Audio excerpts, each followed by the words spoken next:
One of the biggest differences between a flat photo bash and a cinematic environment is how the lighting interacts with every element in the scene. Today, I'll explore photo bash lighting techniques.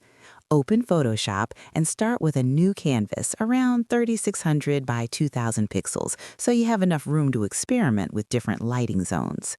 Fill the background with a neutral gray tone because it allows highlights and shadows to appear clearly while you work. Import a landscape or city image and position it as your base layer using Free Transform. Now add a second element, such as buildings, rocks, or trees, and place it somewhere in the scene.